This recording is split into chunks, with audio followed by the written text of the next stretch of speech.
ডান পা থেকে ঝরঝর করে রক্ত পড়ছে, পাঁজরের পাশ দিয়ে চামড়া ছিঁড়ে চলে গেছে শত্রুপক্ষের গুলি।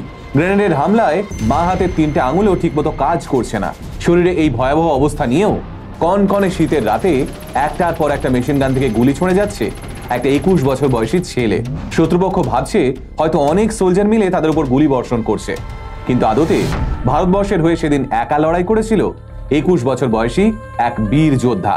হ্যাঁ, ইন্ডিয়ান আর্মির একজন 21 বছর বয়সী সোলজারই সেদিন একার হাতে খতম করে দিয়েছিল 300 জন চাইনিজ সোলজারকে। আহত রক্তাক্ত অবস্থায় একটানা 72 ঘন্টা লড়াই করার পর অবশেষে সেই বীর যোদ্ধা লুটিয়ে পড়েছিল মৃত্যুর কোলে। নমস্কার, আমি সুজয় নীল। আমার আজকের ভিডিওতে আমি কথা বলবো 300 জন চাইনিজ সোলজারের বিরুদ্ধে একা একটানা 72 ঘন্টা লড়াই করা বীর যোদ্ধা রাইফেলম্যান যশবন্ত সিং রাওয়াতকে নিয়ে। এবার আপনারা হয়তো অনেকেই ভাববেন, কে এই যশবন্ত সিং রাওয়াত? এক্ষেত্রে কেজিএফ মুভির একটা ডায়লগ মনে পড়ে গেল, গ্যাং লেকার আনে वाले होते हैं गैंगस्टर, लेकिन वो अकेला आता है मॉन्स्टार। সত্যি সত্যি একজন মনস্টার ছিলেন বীর যশবন্ত সিং রাওয়াত। আর এই মনস্টারের আতঙ্ক এতটাই ভয়াবহ ছিল যে চাইনিজরা আজও যশবন্ত সিং রাওয়াতের নাম শুনলে এক মুহূর্তের জন্য থমকে যায়। তাহলে চলুন আজকের ভিডিওতে আমরা ভারত মাতার সেই বীর সন্তানকে আরো একটু ভালো করে চিনে নিই। সিনেমার পর্দায় যখন আমরা কেজিএফ কিংবা বাহুবলী দেখি, তখন আমরা ভাবি এই মানুষগুলোকেই বোধহয় হিরো বলে, কারণ সেই হিরোরা একা বুক চিতিয়ে শয়ে শয়ে শত্রুর সঙ্গে লড়াই করে। কিন্তু দুঃখের বিষয় হলো, বাস্তবের মাটিতে দাঁড়িয়ে যে মানুষগুলো নিজের শেষ রক্তবিন্দু অবধি লড়াই করে, সেই ইন্ডিয়ান আর্মির বীর সৈনিকদের নাম আমরা কিছুদিন বাদেই ভুলে যাই।